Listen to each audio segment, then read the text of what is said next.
आज देशभरात होळी सण मोठ्या उत्साहात साजरा होतोय। होळीचं पूजन करून होळी पेटवली जाते आणि समाजातील दुष्ट प्रवृत्तींचं दहन हो यासाठी प्रार्थना केली जाते।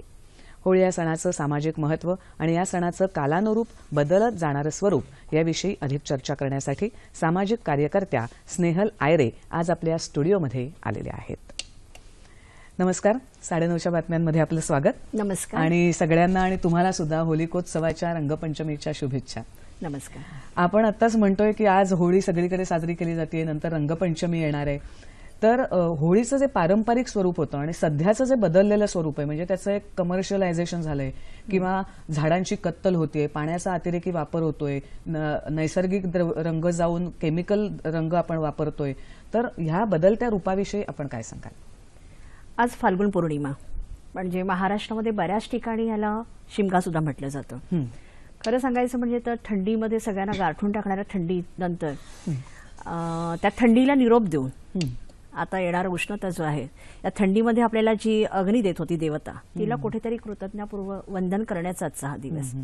पण आज होळीच्या निमित्ताने पाहिलं गेलं तर आज आपल्या आजूबाजूला समाजामध्ये फुगे मारण्याचं प्रमाण, रासायनिक रंगांचा वापर आणि वृक्षतोडी मोठ्या प्रमाणामध्ये आज हजारो झाडं आज तोडली जात आहेत या अग्नीच्या निमित्ताने। तर हे स्वरूप पूर्वीपेक्षा बदललेले दिसते आपल्याला।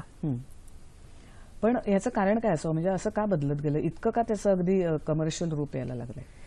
काळानुसार म्हणजे पूर्वी आपण जे आपल्याला परंपरेनुसार जी होळी आपली साजरी केली जात होती, पण काळानुसार आज जे पाहायला गेलं तर समाजामध्ये घडणारे जे बदल आहेत त्याचे परिणाम कुठेतरी समाजामध्ये होत आहेत। आणि यासाठी जर आपण मुलांवरती म्हणजे शाळांपासून जर आपण हे प्रयत्न करायचे म्हटले तर हे बदल आपल्याला घडून आणू शकतात।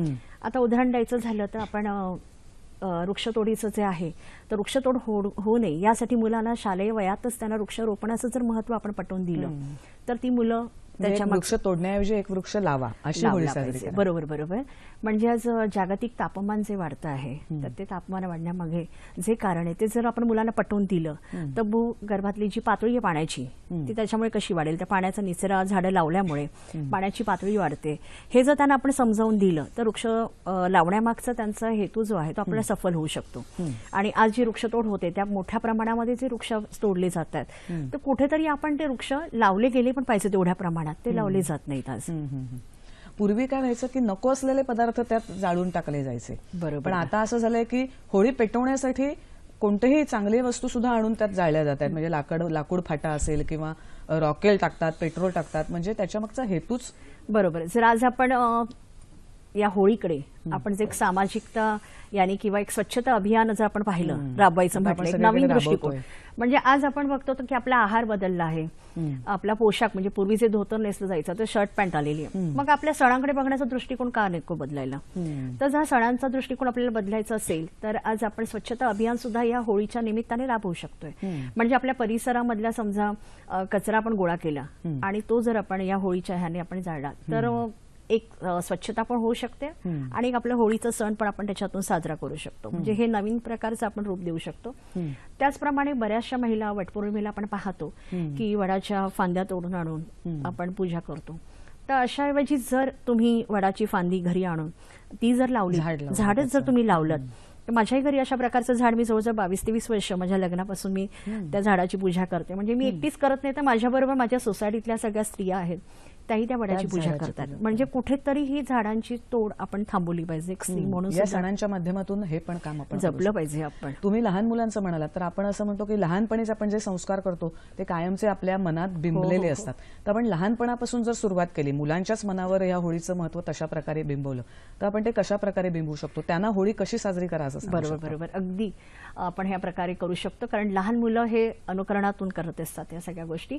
आणि याच्यासाठी समजा आपण शाळांमध्ये मुलांना होळीच्या निमित्ताने समजा तुम्ही तुमच्या मनातले तुमच्या अंगी असलेले वाईट गुण कोणते आहेत, म्हणजे वाईट गुण मुलांना ओळखता येणं सुद्धा, दुर्गुण जे त्यांच्यामधले आहेत ते त्यांना ओळखता आले पाहिजेत। आणि ते जर त्यांनी चिठ्ठीत लिहिले आणि त्या दुर्गुणांची जर आपण होळी केली तर त्या मुलांनाही आपण सांगू शकतो त्या चिठ्ठीची होळी करायची आणि ते दुर्गुणही जाळायचे आणि पुन्हा आपल्यामध्ये ते दुर्गुण येणार नाही याची काळजी घेतली गेली पाहिजे, हे आपण पाहिजे। आणि मुलांना आपल्यामध्ये काय दुर्गुण ह्याची पण जाणीव होते, आपल्यातही दुर्गुण आहेत। बरोबर। आणि हे मुलांच्याच बाबतीत असं नाही की मोठ्यांनी सुद्धा आपल्यामध्ये दुर्गुण ओळखायला काही हरकत नाही। आणि अशा दुर्गुणांची होळी आज केली गेली पाहिजे. जिथे आज आपण पाहतो की चांगली झाडं तोडली जात आहेत, तर त्याच्याऐवजी असे मनातले तुमचे दुर्गुण आहेत त्यांची होळी तुम्ही करा. मला वाटतं शिवाजी महाराजांचं उदाहरण सुद्धा हो, आपल्याला शिवाजी सांगता येईल. महाराजांचं उदाहरण सुद्धा खूप चांगलं आहे की आरमालदेव जेव्हा त्यांनी उभारायचा प्रयत्न केला त्यावेळी त्यांनी आपल्या सैनिकांना तर सक्त ताकीद दिलेली होती की चांगली झाडं म्हणजे आंबा, फणस ही जी फळं देणारी झाडं आहेत अशी झाडं तुम्ही तोडू नका, कारण ती लावताना तो जो मालक आहे त्याचं काही पुढच्या पिढ्यांसाठी आपल्याला ही फळं मिळावी अशी अपेक्षा असते. तेव्हा अशी जीर्ण झालेली जुनी झालेली झाडं असतील तर त्या मालकाच्या परवानगीने मगच तोडा, अशी त्या काळात त्यांनी दिलेली ताकीद होती. म्हणजे आजही हे विचार आपल्याला सगळ्यांना चांगले संस्कार देणारे आहेत. आता हे तुम्ही झाडांबद्दल सांगितलं की लाकडाची वृक्षतोड होते, पण तसंच पाण्याचा सुद्धा आता अतिरेकी वापर व्हायला लागलाय. बालद्या पाणी वरनं फेकलं जातं किंवा फुगे फेकले जातात किंवा केमिकल रंगांचा वापर होतो. अगदी होळीपासून याला सुरुवात होते, तर त्यावर सुद्धा आपण कसा काय आळा घालू शकतो? आज आपण पाहतो की पाण्याचा खूप वापर केला जातो या होळीच्या निमित्ताने, आणि महाराष्ट्रातले बरेचसे जिल्हे आज त्यांना पाणी टंचाई आपल्याला भासते. म्हणजे 1972 मधला जो दुष्काळ होता तो आजच्या पिढीने पाहिलेला नाहीये, पण आजच्या पिढीला जेव्हा आता लातूरमध्ये मागच्या वेळी आपण वाचली असेल बातमी 2 वर्षापूर्वी की रेल्वेच्या वाघिणीने जेव्हा त्या भागामध्ये पाणी पाठवलं गेलं तेव्हा कुठेतरी आपल्यामध्ये लोकांमध्ये थोडीशी जागरूकता झाली. पण ह्या अशा प्रकारची जागरूकता फक्त जेव्हा बातमी येते तेवढ्यापुरतीच राहते, तात्पुरती राहते.